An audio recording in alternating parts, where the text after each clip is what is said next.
Hello everyone, this is Sudhir and welcome to our YouTube channel. Today we discuss next chapter. ये chapter number 6 नहीं है बेटा, इसको काट दीजिए, ठीक है ना। हम जो टॉपिक जो डिस्कस करने जा रहे हैं वो है ग्लोबलाइजेशन का, ठीक है ना। जो ग्लोबलाइजेशन है इसके बारे में डिस्कस है वो करेंगे। चैप्टर हैं वो आपके आगे पीछे हैं, वो हो सकते हैं बेटा। पॉलिटिकल साइंस क्लास 12th और इसका जो टॉपिक है वो है ग्लोबलाइजेशन या जिसको बोलते हैं वैश्वीकरण। और ये पार्ट नंबर 1 होगा हमारा, और पार्ट 2 भी काफ़ी जल्दी ही हम है वो लेके आएंगे। 2 पार्ट्स में हम इस चैप्टर को कंप्लीट है वो करा देंगे विद नोट्स। तो आपसे रिक्वेस्ट है कि हर एक चीज़ों को ध्यान से देखें और समझें। कोई प्रॉब्लम यदि आपको लगती है किसी टॉपिक में तो आप हमारे जो व्हाट्सअप जो ग्रुप है उसमें आप हमसे पूछ सकते हो, या फिर हमारे जो पर्सनल नंबर है उस पर आप हमसे पूछ सकते हो। अपनी जो प्रॉब्लम है उनको शेयर है वो कर सकते हो, या आप मुझे कमेंट बॉक्स में बता सकते हो। मैं आपकी जो प्रॉब्लम है उनको जल्दी ही सॉर्ट आउट करने की कोशिश है वो करूँगा बेटा। चलिए स्टार्ट करते हैं। अब पहला ही जो टॉपिक आता है वो आता है वैश्वीकरण। मैं इसको थोड़ा बड़ा कर लेता हूँ। पहला ही जो टॉपिक आता है वो आता है वैश्वीकरण का अर्थ क्या है, ठीक है ना। वैश्वीकरण का अर्थ क्या है ये आपसे पूछेगा बेटा। तो वैश्वीकरण का जो अर्थ है वो क्या है। वैश्वीकरण का अर्थ प्रभाव प्रभाव प्रभाव कई तरह का हो सकता है, कि जो प्रभाव कई तरह का है वो हो सकता है। विचारों को एक हिस्से से दूसरे हिस्से में पहुंचाना। पहली जो डेफिनेशन है वो ये है, विचारों को एक हिस्से से दूसरे हिस्से में पहुंचाना, मतलब एक देश से दूसरे देश में जो विचार हैं उनको पहुंचाना। वस्तुओं का एक से अधिक देशों में पहुंचाना। वस्तुओं को क्या होना, एक एक देश से अधिक देशों में पहुंचाना वस्तुओं का भी।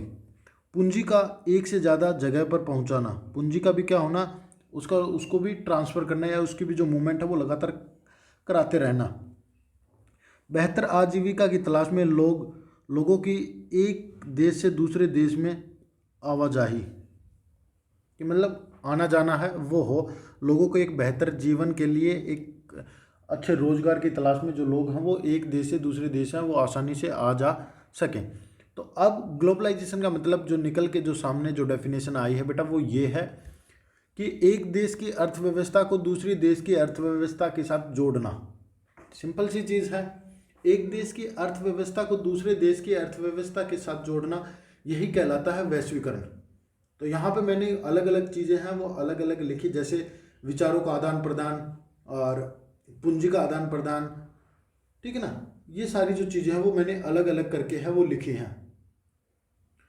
और यदि सिंपल डेफिनेशन यदि मैं दूं तो यही है, एक देश की अर्थव्यवस्था को दूसरे देश की अर्थव्यवस्था के साथ जोड़ना क्या कहलाती है, वैश्वीकरण कहलाता है बेटा। तो वैश्वीकरण का अर्थ है वो समझ आ गया होगा, आशा करता हूं बेटा मैं। अब वैश्वीकरण के कारण क्या हैं, ठीक है ना। अब वैश्वीकरण के जो कारण हैं उनके बारे में हम बात करेंगे बेटा। वैश्वीकरण के कारण क्या है, प्रौद्योगिक, टेलीफोन और टेलीग्राफ का आविष्कार, ठीक है ना। जो प्रौद्योगिकी है, जो टेक्नोलॉजी है, उसके कारण जो वैश्वीकरण है वो संभव हो पाया है, या फिर जो टेलीफोन है, टेलीग्राम का आविष्कार है इसकी वजह से, या मुद्रण तकनीक, छपाई जो तकनीक है उसके कारण। वैश्वीकरण एक आगामीय अवधारणा है, एक बहुत बड़ी आगामीय अवधारणा है। इसके राजनीतिक और आर्थिक और सामाजिक जो परिणाम है वो आपको देखने को मिलते हैं। मतलब किस कारण की वजह से है जो वैश्वीकरण है उसको अपनाया गया, ग्लोबलाइजेशन को अपनाया गया, वो मैंने आपको बता दी है। अब इसके क्या है, मतलब जिस भी देश ने इसको अपनाया तो उसको कुछ फ़ायदे भी हुए हैं, कुछ नुकसान भी हैं वो हुए हैं। तो उन फायदों और नुकसानों को हमने अलग अलग कैटेगरी के अंतर्गत है वो डिवाइड है वो कर दिया है बेटा। जैसे मैं बात करूँ राजनैतिक की, कि जो वैश्वीकरण के जो राजनीतिक जो प्रभाव हैं वो क्या पड़े हैं। राजनीतिक जो परिणाम है या जो प्रभाव हैं वो क्या पड़े हैं, इन चीज़ों के बारे में डिस्कस है वो अब आप लोगों के साथ करेंगे। तो हेडिंग डाल लीजिए, हेडिंग बता दी है मैंने, वैश्वीकरण के राजनीतिक परिणाम। एक मिनट बेटा, चलिए अब डिस्कस कर रहे हैं क्या, वैश्वीकरण के राजनीतिक परिणाम। हेडिंग ये आपकी हो गई। सरकार की जो नीतियां हैं उनको, कार्यों को और भूमिका में बदलाव आ गया है। सरकार की नीतियों, कार्यों और उसकी जो भूमिका है उनमें जो बदलाव है वो आया है जब से वैश्वीकरण को अपनाया गया है। उद्योग में जो उद्योग हैं उनमें सरकार की जो हस्तक्षेप है वो कम करती है। उद्योगों में सरकार कम हस्तक्षेप है वो करती है, ज़्यादा से ज़्यादा अब उसको जो प्रोडक्शन है वो चाहिए और अच्छी क्वालिटी भी, तो इसलिए जो सरकार है वो हस्तक्षेप है वो काफ़ी कम करती है बेटा। आगे क्या बताया गया है, अब सरकार कल्याणकारी राज्यों की अवधारणा से हटकर न्यूनतम हस्तक्षेप वाली नीति अपना रही है। अब जो सरकार है वो क्या है, कल्याणकारी राज्य की अवधारणा से हटकर अब उसकी जो भूमिका है, मतलब उसने क्या किया, जो सरकार की जो कल्याणकारी जो राज्य की अवधारणा है उससे हटकर वो न्यूनतम हस्तक्षेप वाली जो नीति है वो अपना रहा है। मतलब जो पहले विकास की अवधारणा थी कि विकास है वो कराएंगे, पर अब ऐसा नहीं है। अब वो धीरे धीरे जो टाइम है वो उससे हटकर अब वो अपने आप को एक अलग ही मुकाम पे रखना चाहती है। वो किसी के बीच में हस्तक्षेप है वो नहीं करना चाहती। सरकार के पास उच्च तकनीक आ रही है, जो सरकार है उसके पास उच्च तकनीक है वो आ रही है, जिसके कारण वो अपने हर एक चीज़ों को बैठकर आसानी से उसका एनालाइज है वो कर सकते हैं, समझ सकते हैं, उसके बारे में जान सकते हैं, जिसके द्वारा सरकार नागरिकों पर नियंत्रण बना रही है। और इन्हीं तकनीकों की वजह से जो सरकार है वो नागरिकों पर जो नियंत्रण है वो बना रही है। जैसे कैमरा, ठीक है ना, जो कैमरे हैं उनका आविष्कार से क्या हुआ, जो राजनीतिक हैं उसने हस्तक्षेप, जो राजनीतिक जो पार्टियां हैं उन्होंने हस्तक्षेप करना है वो बंद कर दिया, न्यूनतम कर दिया। क्यों? क्योंकि अब तकनीक आ रही है और उस तकनीक की मदद से वो क्या कर रहे हैं, लोगों पर नियंत्रण है वो कर रहे हैं। राज्य अब कुछ कामों तक अपने को सीमित रखते हैं। राज्य अब कुछ कामों तक अपने आप को जो सीमित है वो रखते हैं। ये नहीं कि भाई जो कुछ उसके पर्सनल जो काम होते हैं उन्हीं को वो करते हैं, बाकी और जो काम है उसको वो बांट देते हैं।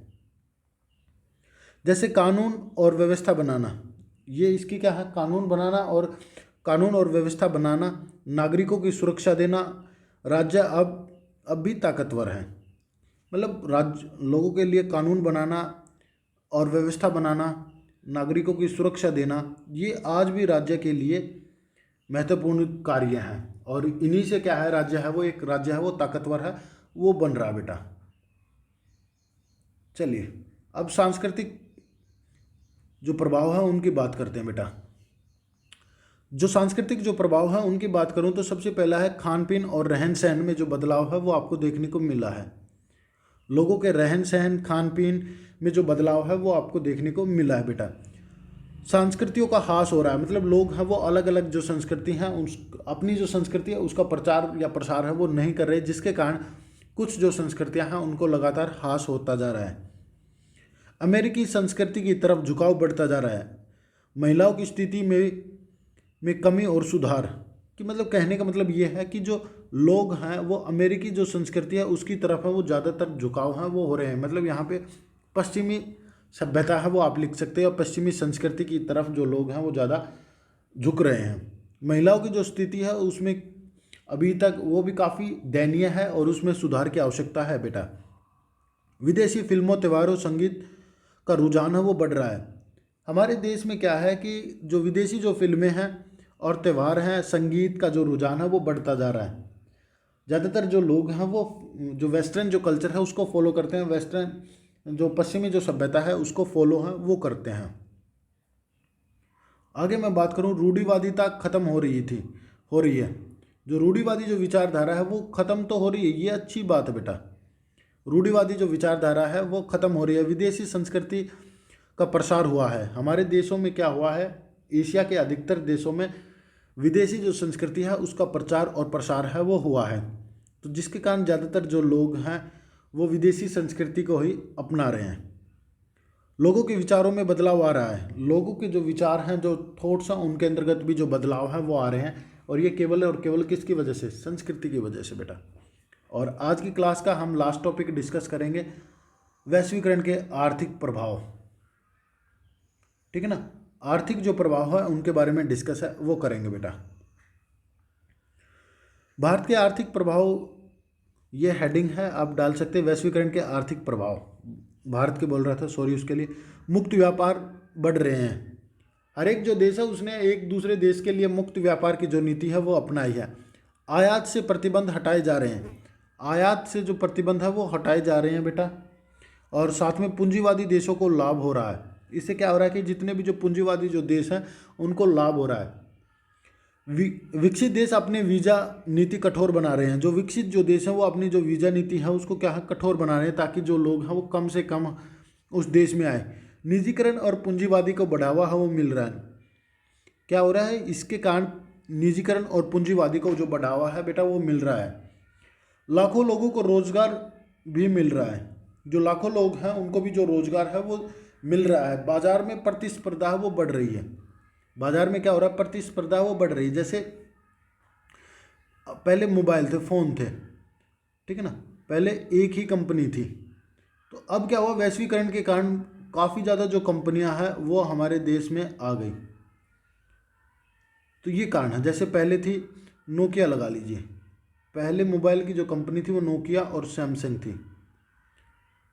पर आज के टाइम में एमआई आ गई है, रियलमी आ गई है, ओप्पो आ गई है, ठीक है ना। मतलब काफ़ी ज़्यादा जो कंपनियां हैं इनके और भी जो कंपनियां हैं वो आपको देखने को मिलेंगी यहाँ पे। तो काफ़ी ज़्यादा जो कंपनियां हैं वो भारत में आई और उन्होंने अपना जो विकास है वो किया। तो इससे क्या होता है, बाज़ारों में जो प्रतिस्पर्धा है वो बढ़ गई। बाज़ारों में विभिन्न देशों के उत्पादन आसानी से हैं, वो अवेलेबल हैं या उपलब्ध है, वो होने लग गए। तो यही चीज़ मैंने आपको अभी बताई है कि बाज़ारों में विभिन्न विभिन्न देशों के जो प्रोडक्ट हैं वो आपको देखने को मिल गए हैं। तो ये मैंने बताया कि उसके जो प्रभाव क्या है, वैश्वीकरण होता क्या है। ठीक है, पहली चीज़ तो क्या है, वैश्वीकरण होता क्या है। दूसरी चीज़, कारण क्या थे वैश्वीकरण के, कि किसी देशों ने अपनाया और उसके जो परिणाम है वो क्या निकले। ये सारी जो चीज़ें हैं वो मैंने आपको यहाँ पे क्लियर है वो करा दी है बेटा। और कुछ डाउट है तो आप मुझे मेरे से मैसेज या कमेंट करके पूछ सकते हैं। चलिए मिलते हैं नेक्स्ट वीडियो में नेक्स्ट टॉपिक के साथ, और टॉपिक हम बात करेंगे भारत और वैश्वीकरण के बारे में। Thank you and thank you very much बेटा।